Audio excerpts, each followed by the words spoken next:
श्रीगणेशाय नमः। अथ श्रीप्रदोष स्तोत्राष्टकम्। सत्यं ब्रवीमि परलोकहितं ब्रवीमि, सारं ब्रवीम्युपनिषद्हृदयं ब्रवीमि। संसारमुल्बणमसारमवाप्यजन्तोः, सारोऽयमीश्वरपदाम्बुरुहस्य सेवा। येनार्चयन्ति गिरिशं समये प्रदोषे, येनार्चितं शिवमपि प्रणमन्ति चान्ये। एतत्कथां श्रुतिपुटैर्न पिबन्ति मूढास्, ते जन्म जन्मसु भवन्ति नरा दरिद्राः। ये वै प्रदोषसमये परमेश्वरस्य, कुर्वन्त्यनन्यमनसोऽङ्घ्रिसरोजपूजाम्। नित्यं प्रवृद्धधनधान्यकलत्रपुत्र, सौभाग्यसम्पदधिकास्त इहैव लोके। कैलासशैलभुवने त्रिजगज्जनित्रीं, गौरीं निवेश्य कनकाचितरत्नपीठे। नृत्यं विधातुमभिवाञ्छति शूलपाणौ, देवः प्रदोषसमये नु भजन्ति सर्वे। वाग्देवी धृतवल्लकी शतमखो, वेणुं दधत्पद्मजस्तालोन्निद्रकरो रमा भगवती, गेयप्रयोगान्विता। विष्णोः सान्द्रमृदङ्गवादनपटुर्देवाः समन्तास्थिताः, सेवन्ते तमनुप्रदोषसमये देवं मृडानीपतिम्। गन्धर्वयक्षपतगोरगसिद्धसाध्यो, विद्याधरामरवराप्सरसां गणाश्च। ये नेत्रिलोकनिलया सह भूतवर्गाः, प्राप्ते प्रदोषसमये हरपार्श्वसंस्थाः। अतः प्रदोषे शिव एक एव, पूज्योऽथ नान्ये हरिपद्मजाद्याः। तस्मिन् महेशे विधिनिज्यमाने, सर्वे प्रसीदन्ति सुराधिनाथाः। एष ते तनयः पूर्व जन्मनि ब्राह्मणोत्तमः, प्रतिग्रहैर्वयो निन्ये न दानाद्यैः सुकर्मभिः। अतो दारिद्र्यमापन्नः पुत्रस्ते द्विजभामिनी, तद्दोषपरिहारार्थं शरणं यातु शङ्करम्। श्रीमहादेवार्पणमस्तु। सत्यं ब्रवीमि परलोकहितं ब्रवीमि, सारं ब्रवीम्युपनिषद्हृदयं ब्रवीमि। संसारमुल्बणमसारमवाप्यजन्तोः, सारोऽयमीश्वरपदाम्बुरुहस्य सेवा। येनार्चयन्ति गिरिशं समये प्रदोषे, येनार्चितं शिवमपि प्रणमन्ति चान्ये। एतत्कथां श्रुतिपुटैर्न पिबन्ति मूढास्, ते जन्म जन्मसु भवन्ति नरा दरिद्राः। ये वै प्रदोषसमये परमेश्वरस्य, कुर्वन्त्यनन्यमनसोऽङ्घ्रिसरोजपूजाम्। नित्यं प्रवृद्धधनधान्यकलत्रपुत्र, सौभाग्यसम्पदधिकास्त इहैव लोके। कैलासशैलभुवने त्रिजगज्जनित्रीं, गौरीं निवेश्य कनकाचितरत्नपीठे। नृत्यं विधातुमभिवाञ्छति शूलपाणौ, देवाः प्रदोषसमये नु भजन्ति सर्वे वाग्देवी धृतवल्लकी शतमखो वेणुं दधत्पद्मजस्तालोन्निद्रकरो रमा भगवती गेयप्रयोगान्विता विष्णोः सान्द्रमृदङ्गवादनपटुर्देवाः समन्तास्थिताः सेवन्ते तमनुप्रदोषसमये देवं मृडानीपतिं गन्धर्वयक्षपतगोरगसिद्धसाध्यो विद्याधरामरवराप्सरसां गणाश्च ये त्रिलोकनिलया सह भूतवर्गाः प्राप्ते प्रदोषसमये हरपार्श्वसंस्थाः अतः प्रदोषे शिव एक एव पूज्योऽथ नान्ये हरिपद्मजाद्याः तस्मिन्महेशे विधिनिज्यमाने सर्वे प्रसीदन्ति सुराधिनाथाः एष ते तनयः पूर्व जन्मनि ब्राह्मणोत्तमः प्रतिग्रहैर्वयो निन्ये न दानाद्यैः सुकर्मभिः अतो दारिद्र्यमापन्नः पुत्रस्ते द्विजभामिनी तद्दोषपरिहारार्थं शरणां यातु शङ्करं श्रीमहादेवार्पणमस्तु। सत्यं ब्रवीमि परलोकहितं ब्रवीमि सारं ब्रवीम्युपनिषद्हृदयं ब्रवीमि संसारमुल्बणमसारमवाप्यजन्तोः सारोऽयमीश्वरपदाम्बुरुहस्य सेवा येनार्चयन्ति गिरिशं समये प्रदोषे येनार्चितं शिवमपि प्रणमन्ति चान्ये एतत्कथां श्रुतिपुटैर्न पिबन्ति मूढास्ते जन्म जन्मसु भवन्ति नरा दरिद्राः ये वै प्रदोषसमये परमेश्वरस्य कुर्वन्त्यनन्यमनसोऽङ्घ्रिसरोजपूजां नित्यं प्रवृद्धधनधान्यकलत्रपुत्र सौभाग्यसम्पदधिकास्त इहैव लोके कैलासशैलभुवने त्रिजगज्जनित्रीं गौरीं निवेश्य कनकाचितरत्नपीठे नृत्यं विधातुमभिवाञ्छति शूलपाणौ देवाः प्रदोषसमये नु भजन्ति सर्वे वाग्देवी धृतवल्लकी शतमखो वेणुं दधत्पद्मजस्तालोन्निद्रकरो रमा भगवती गेयप्रयोगान्विता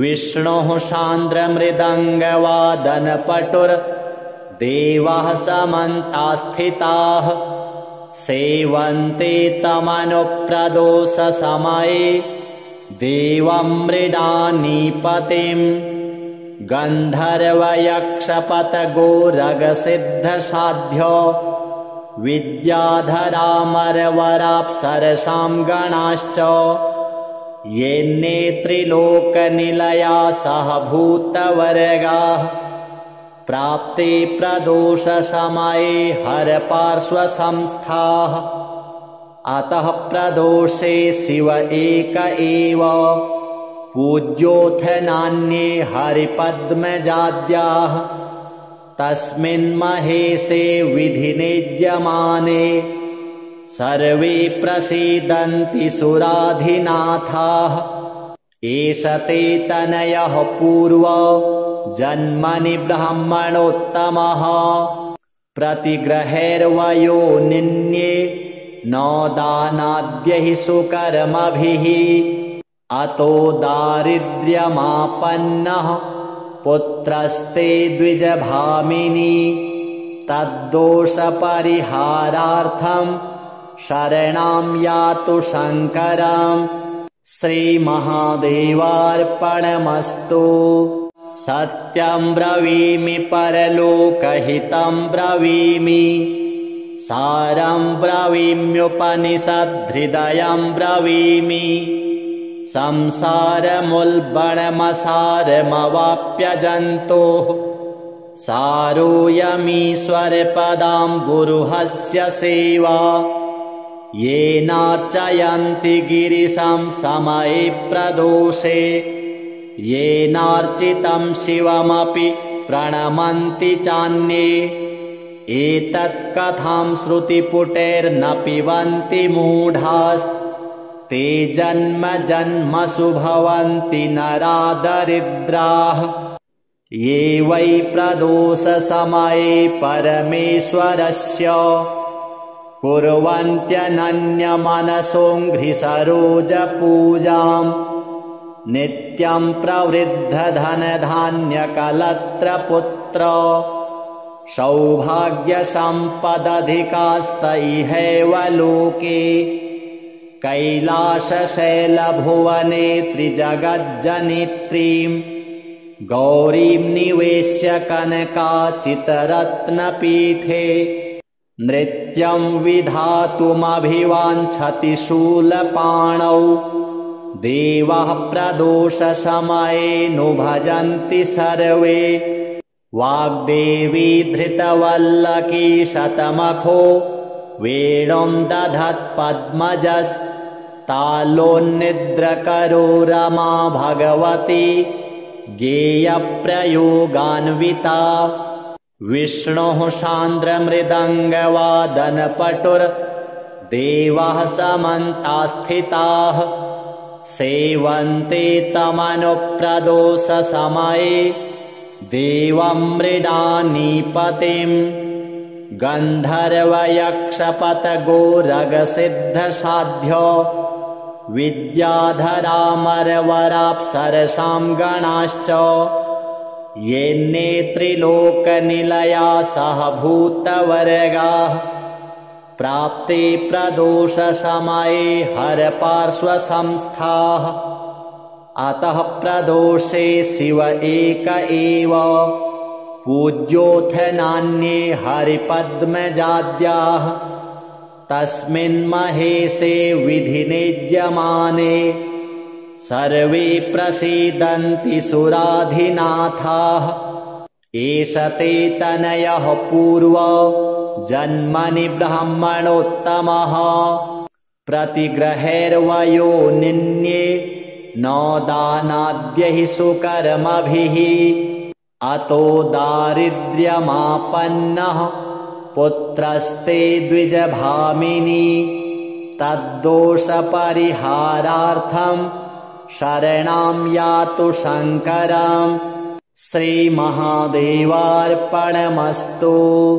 सत्यं ब्रवीमि परलोकहितं ब्रवीमि सारं ब्रवीम्युपनिषद्हृदयं ब्रवीमि संसारमुल्बणमसारमवाप्यजन्तोः सारोऽयमीश्वरपदाम्बुरुहस्य सेवा येनार्चयन्ति गिरिशं समये प्रदोषे येनार्चितं शिवमपि प्रणमन्ति चान्ये एतत् कथां श्रुतिपुटैर्न पिबन्ति मूढास्ते जन्म जन्मसु भवन्ति नरा दरिद्राः ये वै प्रदोषसमये परमेश्वरस्य कुर्वन्त्यनन्यमनसोऽङ्घ्रिसरोजपूजाम् नित्यं प्रवृद्धधनधान्यकलत्रपुत्र सौभाग्यसम्पदधिकास्त इहैव लोके कैलासशैलभुवने त्रिजगज्जनित्रीं गौरीं निवेश्य कनकाचितरत्नपीठे नृत्यं विधातुमभिवाञ्छति शूलपाणौ देवाः प्रदोषसमये भजन्ति सर्वे। वाग्देवी धृतवल्लकी शतमखो वेणुं दधत्पद्मजस्तालोन्निद्रकरो रमा भगवती गेयप्रयोगान्विता। विष्णोः सान्द्रमृदङ्गवादनपटुर्देवाः समन्तास्थिताः सेवन्ते तमनुप्रदोषसमये देवं मृडानीपतिम्। गन्धर्वयक्षपतगोरगसिद्धसाध्यो विद्याधरामरवराप्सरसां गणाश्च ये त्रिलोकनिलया सह भूतवर्गाः प्राप्ते प्रदोषसमये हरपार्श्वसंस्थाः। अतः प्रदोषे शिव एक एव पूज्योऽथ नान्ये हरिपद्मजाद्याः। तस्मिन् महेशे विधिनिज्यमाने सर्वे प्रसीदन्ति सुराधिनाथाः। एष ते तनयः पूर्व जन्मनि ब्राह्मणोत्तमः प्रतिग्रहैर्वयो निन्ये नो दानाद्यैः सुकर्मभिः। अतो दारिद्र्यमापन्नः पुत्रस्ते द्विजभामिनी तद्दोषपरिहारार्थं शरणं यातु शङ्करम्। श्रीमहादेवार्पणमस्तु। सत्यं ब्रवीमि परलोकहितं ब्रवीमि सारं ब्रवीम्युपनिषद्धृदयं ब्रवीमि।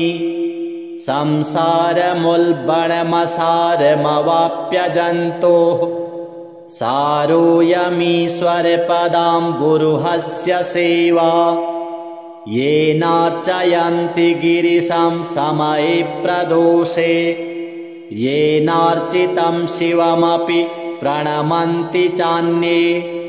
एतत्कथां श्रुतिपुटैर्न पिबन्ति मूढास्ते जन्म जन्मसु भवन्ति नरा दरिद्राः। ये वै प्रदोषसमये परमेश्वरस्य कुर्वन्त्यनन्यमनसोऽङ्घ्रिसरोजपूजाम् नित्यं प्रवृद्धधनधान्यकलत्रपुत्र सौभाग्यसम्पदधिकास्त इहैव लोके। कैलासशैलभुवने त्रिजगज्जनित्रीं गौरीं निवेश्य कनकाचितरत्नपीठे नृत्यं विधातुमभिवाञ्छति शूलपाणौ। देवाः प्रदोषसमये भजन्ति सर्वे। वाग्देवी धृतवल्लकी शतमखो वेणुं दधत्पद्मजस्तालोन्निद्रकरो रमा भगवती गेयप्रयोगान्विता। विष्णोः सान्द्रमृदङ्गवादनपटुर्देवाः समन्तास्थिताः सेवन्ते तमनुप्रदोषसमये देवं मृडानीपतिम्। गन्धर्वयक्षपतगोरगसिद्धसाध्यो विद्याधरामरवराप्सरसां गणाश्च ये त्रिलोकनिलया सह भूतवर्गाः प्राप्ते प्रदोषसमये हरपार्श्वसंस्थाः। अतः प्रदोषे शिव एक एव पूज्योऽथ नान्ये हरिपद्मजाद्याः। तस्मिन् महेशे विधिनिज्यमाने सर्वे प्रसीदन्ति सुराधिनाथाः। एष ते तनयः पूर्व जन्मनि ब्राह्मणोत्तमः प्रतिग्रहैर्वयो निन्ये नो दानाद्यैः सुकर्मभिः। अतो दारिद्र्यमापन्नः पुत्रस्ते द्विजभामिनी तद्दोषपरिहारार्थं शरणं यातु शङ्करम् श्रीमहादेवार्पणमस्तु। सत्यं ब्रवीमि परलोकहितं ब्रवीमि सारं ब्रवीम्युपनिषद्धृदयं ब्रवीमि संसारमुल्बणमसारमवाप्यजन्तोः सारोऽयमीश्वरपदाम्बुरुहस्य सेवा येनार्चयन्ति गिरिशं समये प्रदोषे येनार्चितं शिवमपि प्रणमन्ति चान्ये एतत्कथां श्रुतिपुटैर्न पिबन्ति मूढास्ते जन्म जन्मसु भवन्ति नरा दरिद्राः ये वै प्रदोषसमये परमेश्वरस्य कुर्वन्त्यनन्यमनसोऽङ्घ्रिसरोजपूजाम् नित्यं प्रवृद्धधनधान्यकलत्रपुत्र सौभाग्यसम्पदधिकास्त इहैव लोके कैलासशैलभुवने त्रिजगज्जनित्रीं गौरीं निवेश्य कनकाचितरत्नपीठे नृत्यं विधातुमभिवाञ्छति शूलपाणौ देवः प्रदोषसमये नु भजन्ति सर्वे वाग्देवी धृतवल्लकी शतमखो वेणुं दधत्पद्मजस्तालोन्निद्रकरो रमा भगवती गेयप्रयोगान्विता विष्णोः सान्द्रमृदङ्गवादनपटुर्देवाः समन्तास्थिताः सेवन्ते तमनुप्रदोषसमये देवं मृडानीपतिम् गन्धर्वयक्षपतगोरगसिद्धसाध्यो विद्याधरामरवराप्सरसां गणाश्च येन्ने त्रिलोकनिलया सह भूतवर्गाः प्राप्ते प्रदोषसमये हरपार्श्वसंस्थाः अतः प्रदोषे शिव एक एव पूज्योऽथ नान्ये हरिपद्मजाद्याः तस्मिन् महेशे विधिनिज्यमाने सर्वे प्रसीदन्ति सुराधिनाथाः एष ते तनयः पूर्व जन्मनि ब्राह्मणोत्तमः प्रतिग्रहैर्वयो निन्ये न दानाद्यैः सुकर्मभिः अतो दारिद्र्यमापन्नः पुत्रस्ते द्विजभामिनी तद्दोषपरिहारार्थं शरणं यातु शङ्करम् श्रीमहादेवार्पणमस्तु। सत्यं ब्रवीमि परलोकहितं ब्रवीमि सारं ब्रवीम्युपनिषद्धृदयं ब्रवीमि संसारमुल्बणमसारमवाप्यजन्तोः सारोऽयमीश्वरपदाम्बुरुहस्य सेवा येनार्चयन्ति गिरिशं समये प्रदोषे येनार्चितं शिवमपि प्रणमन्ति चान्ये एतत्कथां श्रुतिपुटैर्न पिबन्ति मूढास्ते जन्म जन्मसु भवन्ति नरा दरिद्राः ये वै प्रदोषसमये परमेश्वरस्य कुर्वन्त्यनन्यमनसोऽङ्घ्रिसरोजपूजाम् नित्यं प्रवृद्धधनधान्यकलत्रपुत्र सौभाग्यसम्पदधिकास्त इहैव लोके कैलासशैलभुवने त्रिजगज्जनित्रीं गौरीं निवेश्य कनकाचितरत्नपीठे नृत्यं विधातुमभिवाञ्छति शूलपाणौ देवाः प्रदोषसमये भजन्ति सर्वे। वाग्देवी धृतवल्लकी शतमखो वेणुं दधत्पद्मजस्तालोन्निद्रकरो रमा भगवती गेयप्रयोगान्विता। विष्णोः सान्द्रमृदङ्गवादनपटुर्देवाः समन्तास्थिताः सेवन्ते तमनुप्रदोषसमये देवं मृडानीपतिम्।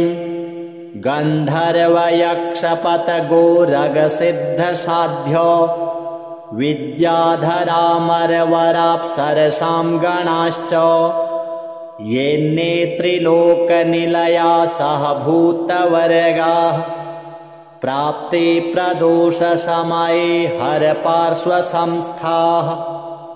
अतः प्रदोषे शिव एक एव पूज्योऽथ नान्ये हरिपद्मजाद्याः। तस्मिन् महेशे विधिनिज्यमाने सर्वे प्रसीदन्ति सुराधिनाथाः। एष ते तनयः पूर्व जन्मनि ब्रह्मणोत्तमः प्रतिग्रहैर्वयो निन्ये नो दानाद्यैः सुकर्मभिः। अतो दारिद्र्यमापन्नः पुत्रस्ते द्विजभामिनी तद्दोषपरिहारार्थं शरणं यातु शङ्करम्। श्रीमहादेवार्पणमस्तु। सत्यं ब्रवीमि परलोकहितं ब्रवीमि सारं ब्रवीम्युपनिषद्हृदयं ब्रवीमि। संसारमुल्बणमसारमवाप्यजन्तोः सारोऽयमीश्वरपदां गुरुहस्य सेवा। येनार्चयन्ति गिरिशं समये प्रदोषे येनार्चितं शिवमपि प्रणमन्ति चान्ये। एतत्कथां श्रुतिपुटैर्न पिबन्ति मूढास्ते जन्म जन्मसु भवन्ति नरा दरिद्राः। ये वै प्रदोषसमये परमेश्वरस्य कुर्वन्त्यनन्यमनसोऽङ्घ्रिसरोजपूजाम् नित्यं प्रवृद्धधनधान्यकलत्रपुत्र सौभाग्यसम्पदधिकास्तैहैव लोके। कैलासशैलभुवने त्रिजगज्जनित्रीं गौरीं निवेश्य कनकाचितरत्नपीठे नृत्यं विधातुमभिवाञ्छति शूलपाणौ। देवाः प्रदोषसमये भजन्ति सर्वे। वाग्देवी धृतवल्लकी शतमखो वेणुं दधत्पद्मजस्तालोन्निद्रकरो रमा भगवती गेयप्रयोगान्विता। विष्णोः सान्द्रमृदङ्गवादनपटुर्देवाः समन्तास्थिताः सेवन्ते तमनुप्रदोषसमये देवं मृडानीपतिम्। गन्धर्वयक्षपतगोरगसिद्धसाध्यो विद्याधरामरवराप्सरसां गणाश्च ये नेत्रिलोकनिलया सह भूतवर्गाः प्राप्ते प्रदोषसमये हरपार्श्वसंस्थाः। अतः प्रदोषे शिव एक एव पूज्योऽथ नान्ये हरिपद्मजाद्याः। तस्मिन् महेशे विधिनिज्यमाने सर्वे प्रसीदन्ति सुराधिनाथाः। एष ते तनयः पूर्व जन्मनि ब्रह्मणोत्तमः प्रतिग्रहैर्वयो निन्ये नो दानाद्यैः सुकर्मभिः।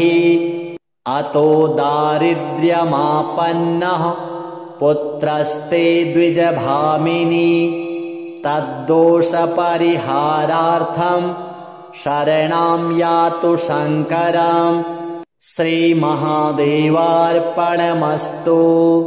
सत्यं ब्रवीमि परलोकहितं ब्रवीमि सारं ब्रवीम्युपनिषद्धृदयं ब्रवीमि संसारमुल्बणमसारमवाप्यजन्तोः सारोऽयमीश्वरपदां गुरुहस्य सेवा येनार्चयन्ति गिरिशं समये प्रदोषे येनार्चितं शिवमपि प्रणमन्ति चान्ये एतत्कथां श्रुतिपुटैर्न पिबन्ति मूढास्ते जन्म जन्मसु भवन्ति नरा दरिद्राः ये वै प्रदोषसमये परमेश्वरस्य कुर्वन्त्यनन्यमनसोऽङ्घ्रिसरोजपूजाम् नित्यं प्रवृद्धधनधान्यकलत्रपुत्र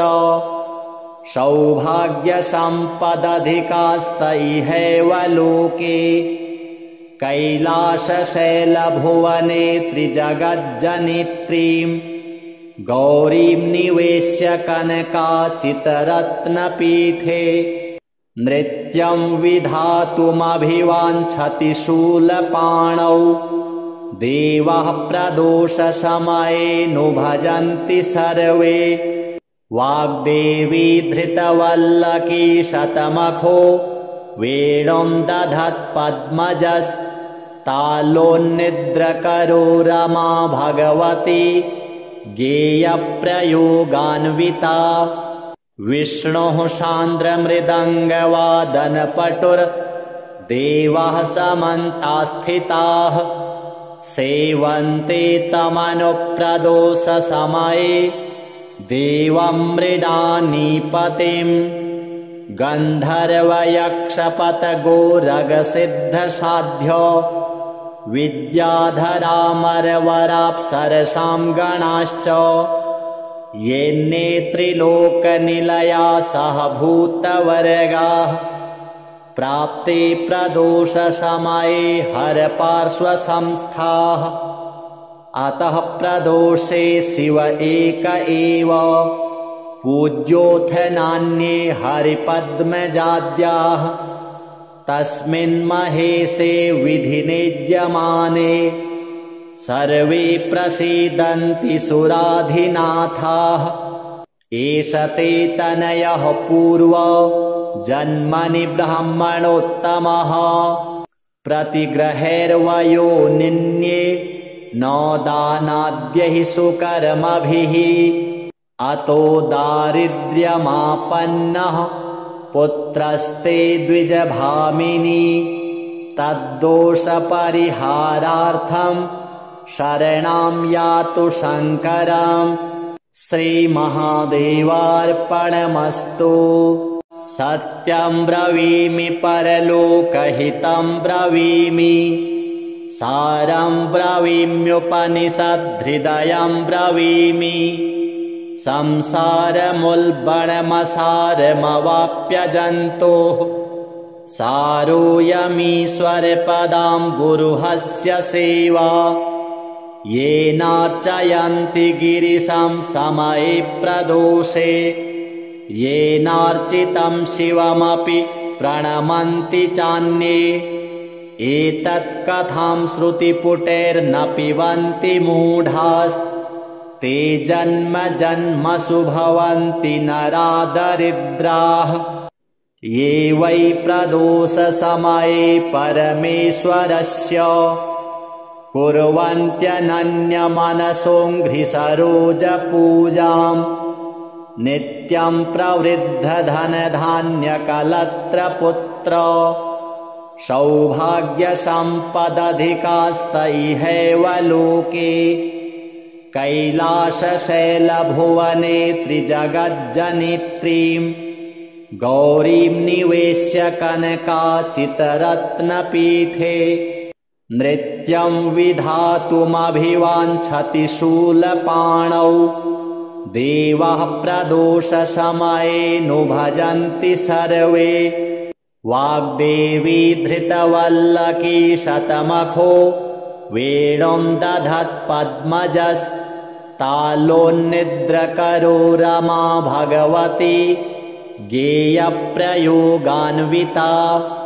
विष्णोः सान्द्रमृदङ्गवादनपटुर्देवाः समन्तास्थिताः सेवन्ते तमनुप्रदोषसमये देवं मृडानीपतिम् गन्धर्वयक्षपतगोरगसिद्धसाध्यो विद्याधरामरवराप्सरसां गणाश्च ये नेत्रिलोकनिलया सह भूतवर्गाः प्राप्ते प्रदोषसमये हरपार्श्वसंस्थाः अतः प्रदोषे शिव एक एव पूज्योऽथ नान्ये हरिपद्मजाद्याः तस्मिन् महेशे विधिनिज्यमाने सर्वे प्रसीदन्ति सुराधिनाथाः एष ते तनयः पूर्व जन्मनि ब्राह्मणोत्तमः प्रतिग्रहैर्वयो निन्ये न दानाद्यैः सुकर्मभिः अतो दारिद्र्यमापन्नः पुत्रस्ते द्विजभामिनी तद्दोषपरिहारार्थं शरणं यातु शङ्करं श्रीमहादेवार्पणमस्तु।